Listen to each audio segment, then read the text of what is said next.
If you've had your gallbladder removed or are on that road and you're still bloated, cramping, or running to the bathroom, it might have nothing to do with what you ate last night and everything to do with what you're thinking right now. In fact, one study found a hidden factor that made people nearly 7 times more likely to still have pain months after surgery. So today, I'm going to tell you exactly what that factor is, how it hijacks your digestion, and the 3 scientific back steps to fix it, including one shift you can make in your mind that can change your gut in minutes. By the end of this episode, you won't just understand what's going on. You'll know exactly how to take control of it, and trust me, you're going to want to hear the last step.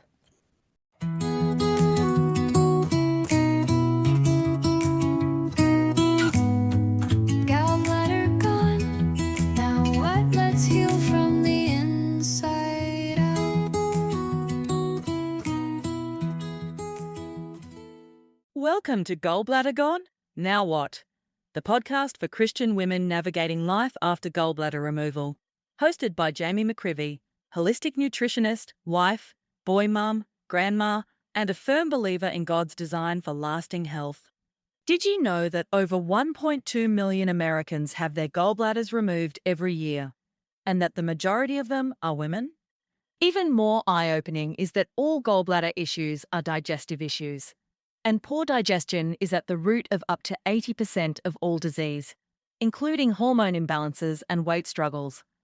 While Jami isn't a doctor and this podcast isn't medical advice, she shares real solutions rooted in research, experience, and God's Word. Let's get practical, biblical, and real, one step at a time. Hello, and welcome back. Have you ever thought, what if my digestion never feels normal again after gallbladder surgery?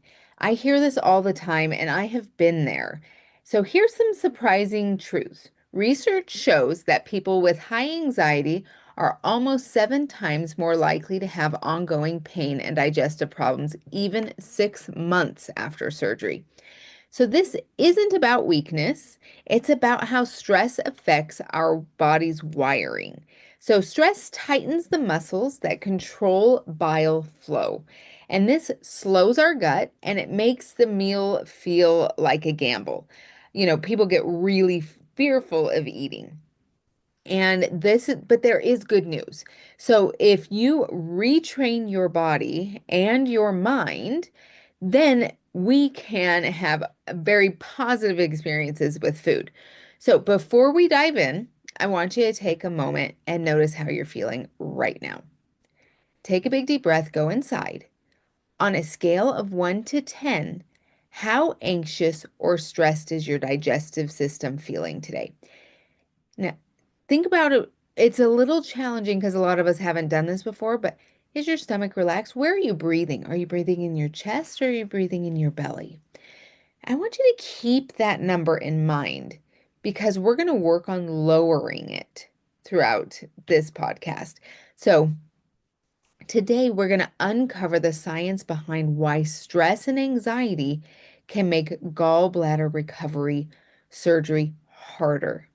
And I'll share 3 simple, powerful tools you can start using today to calm your nervous system, improve your digestion, and shift from a what if even mentality to an even if mentality. So, because your body is designed to heal, and together we can do just that. So, let me dive right in. I want to talk to you as a coach right now.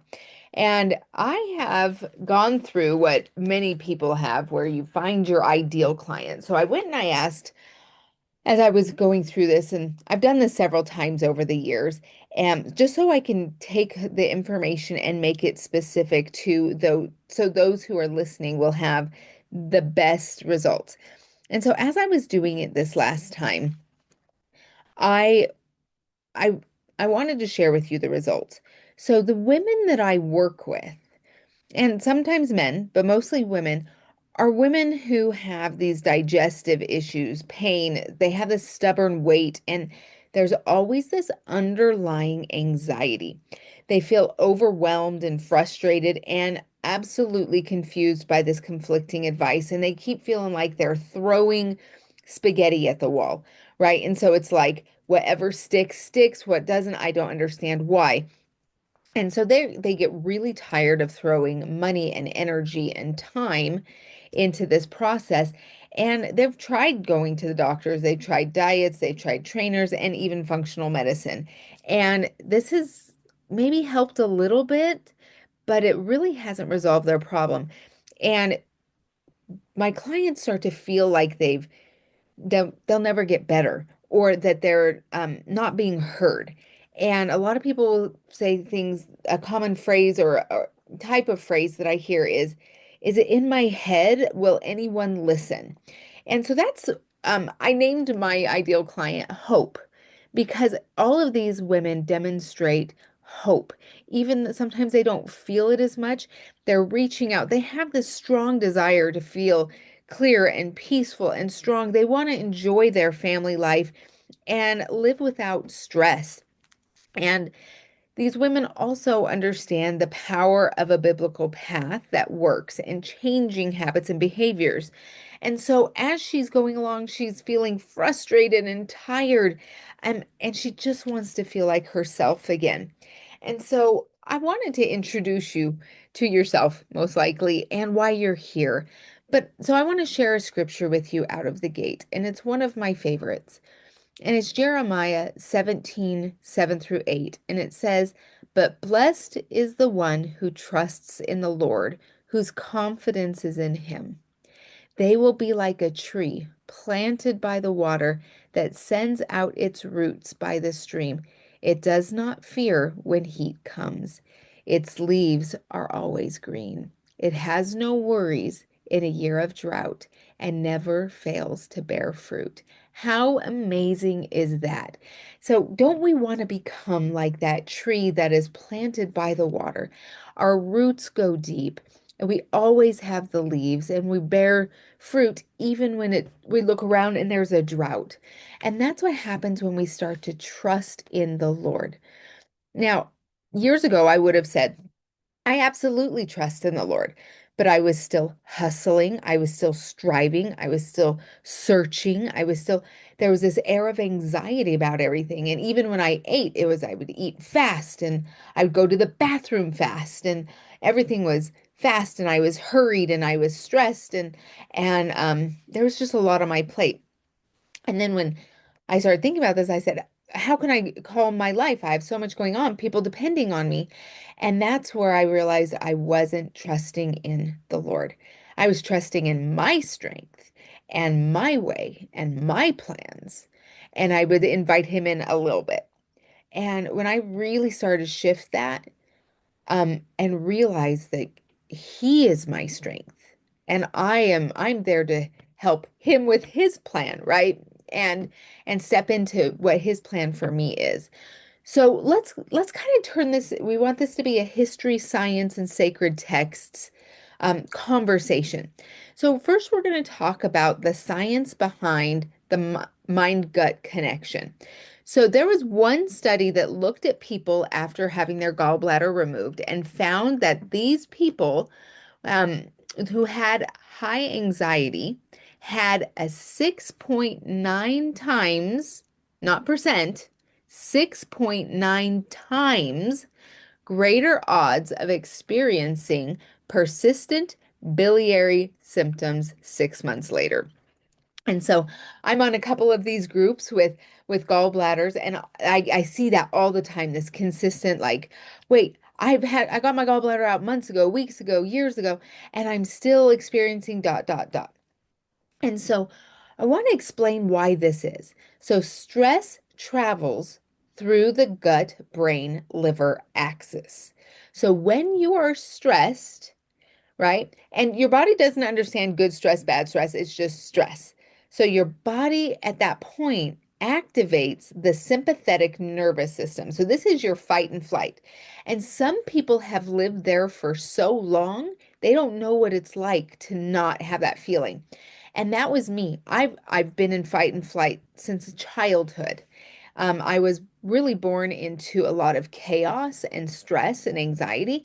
And I just lived there. And even when I got married and lived a very calm life, I would still have my mind racing and going and how I can fix this and walking into a room trying to, manage everything. And some people say, "Oh, that's a type A personality." It's not really. It's a type, well, if A stands for anxiety, yes. Um, but there's a difference between anxiety and a type A personality, and I won't get into that, but there is. So what happens when we go into that sympathetic nervous system? It's designed to slow our gut motility. So if it takes 70 to 80% of our energy to digest and we're in stress, the body goes, "Whoa, I can't handle that energy right now." So it shuts down digestive system right off the bat. And then it increases sensitivity. Like we need to be aware. And then that reduces bile flow. So you can see how it's this one thing affects the other. And so when we don't have proper bile flow, fats are harder to digest. Now we have bloating, we have diarrhea or constipation, and really, really horribly, we have nutrient malabsorption. So I want you to think for a second about your most recent meal. What was the last meal you had that left you feeling uncomfortable? Could stress or anxiety have played a role in that experience? So were you walking around? Were you driving? Did you sit down? And was there fighting at the table? Or was it a very calm experience in which you sat down and you chewed your food, you took some big deep breaths, and you enjoyed every bite? So think about this, and then if you want to jot it down.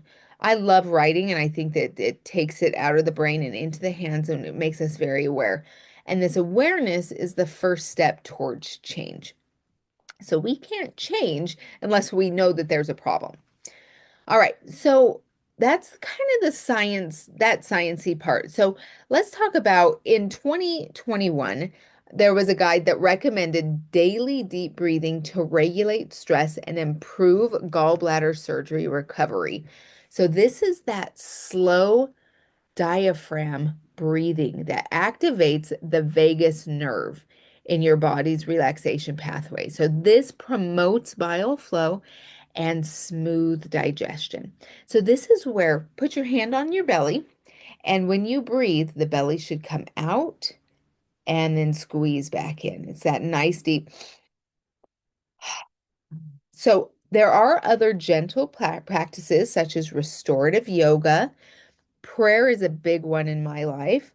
Short nature walks, and these all signal your body that it's safe to digest. So one of my favorite things I do with my husband, and we got used to this when we lived in China back in 2014, is we would go eat because in China it's actually cheaper and more delicious and whatever convenient to go eat out at one of the local places. So it's actually kind of like homemade food. You just go out and get it. And but we would have to walk there and walk home. And we started loving walking after meals. And so it just kind of regulates the nervous system and helps with digestion. So I want you to take a minute, put your hand back on your belly, and I want you to inhale. I'm gonna walk you through this. Inhale for 4 counts, hold for 2, exhale for 6. So we're gonna inhale, 2, 3, 4, hold, 1, 2, and exhale. 1, 2, 3, 4, 5, 6. If you feel like pausing, you can do that 2 more times. Inhale for 4, slowly, hold for 2, exhale for a count of 6. This is something that I've started really incorporating before I eat. So my meal is sitting in front of me, and I start taking these big, deep breaths. I let my mouth start to salivate. I calm my nervous system and my digestive system, and then I go in and I really try to intentionally chew my food, really taste it, enjoy the conversation around me. So it's small shifts like this that really matter, especially in the pain management. So the third thing I want to talk about is the 3 ways to support healing after the gallbladder. So what a lot of people take for granted is that you've just been through a major surgery, right? And they took a part of you, and your body has this whole thing about needing to learn to adapt. And so we need to absolutely regulate that nervous system every day. So I did an episode, actually, it was a two-part episode, episode 15 and 16, about vagal nerve support. And this is huge. This is one of those paramount things that we do. So this would look like 5 to 10 minutes of deep breathing in the morning and in the evening, at least, right? So if you could do it more throughout the day, take for every break at work or when you're in the car and you're about to go into your house, and you can sit there for just a minute and breathe deep and just kind of retrain your body to get back into that rest and digest, rest and digest. And in that rest and digest is where the body is able to heal. So many people are having um, health problems, anything from anxiety to autoimmune to digestive issues to pain. And they're all going to be helped and healed by toning that vagal nerve. So another couple things we can do is gentle stretching. And that again, keep that big deep breath going. I love meditation and really just calming my mind and just seeing what's going on and addressing it. So recently I had a huge loss in my family, and I'm dealing with a lot of grief. And so one of the things I do is I check in at least for right now, it's 5 to 10 times a day at least. And I just ask myself, how am I feeling? And just kind of sit in it. And there's been times of profound grief and sadness. Then there's been times of anger. And then there's been times of frustration. And to allow those emotions to move through me and out, I feel so much more grounded than I know that a lot of people who are dealing with this grief are feeling. I feel a peace. And I love that scripture, a peace, when Christ says, peace I leave with you, my peace I give unto you, not as the world giveth, give I unto you. And I think about this breathing and sitting with God, that's meditation. Also, like I said before, journaling, writing down what you're feeling. And I have a journal that I journal and I share with people. And then I have a journal where I'm getting out feelings and thoughts and things that are not great. And so that's what I take that, I write it all down, and then I ball it up like in a long cigar, and then I pray over it and I say, Lord, this is not something I need anymore. I'm going to send it up to you. And I light it on fire and I watch it go up. And with that, my prayer and all those feelings that have been expressed go. And so that's something I do when things get a little overwhelming. Another thing, so as a note on the science is as we boost the vagal tone, it's again supporting that motility and bile flow. So I want you to try this before dinner. When you're sitting down tonight for dinner or your next meal, close your eyes and breathe deeply. See if you can do 3 to 5 rounds of really big deep breathing and watch your shoulders fall away from your ears. And then start to mentally tell your gut it is safe to digest, and notice how your body feels afterwards, before the meal even and afterwards. All right. The next thing I want you to do, and this kind of ties in with the last thing, is chew your food. So when you sit down and you're at peace and you've just breathed and you're prepared, when you eat, chew your food. So there's a saying that says, drink your food and chew your drinks. And so when you have a drink, you put it in, you swish it around. The saliva helps break everything down. And when you have food, you chew it so much that it turns into soup. There's no chunks in it, and we chew it all the way because there's no teeth in the rest of our digestive system. And the rest of our digestive system is it's a chemical breakdown. So this is mastication is the physical breakdown, the mechanical breakdown rather, and the rest is chemical. And so we need to do the physical and the mastication in the mouth. So we've talked about in other podcasts using bitters and bile salts. And my favorites are in the show notes under the link that says No Gallbladder Now What Digestive Supplement Bundle. And that's where I give you 10% off of all the supplements. And these are fantastic supplements, clean supplements, and they work.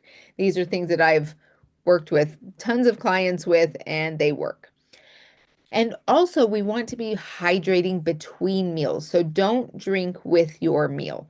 And that's so waking up first thing in the morning, having a lot of water, waiting about a half hour to eat. And then after you eat, about 90 minutes later, start drinking again. And then do that until the next meal.